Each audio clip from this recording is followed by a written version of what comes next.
Hello, my dear friends. Today we're talking about motivation, and today I looked up motivation. What motivates people?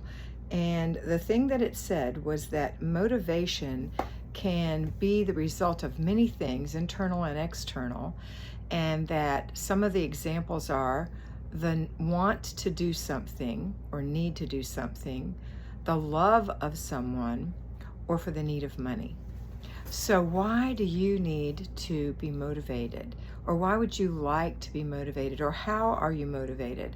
Getting your house clean is something you may want to do. Getting it organized and tidy, I would think it would be more what I want to do. I would also say it was for the love of someone, for my family or myself.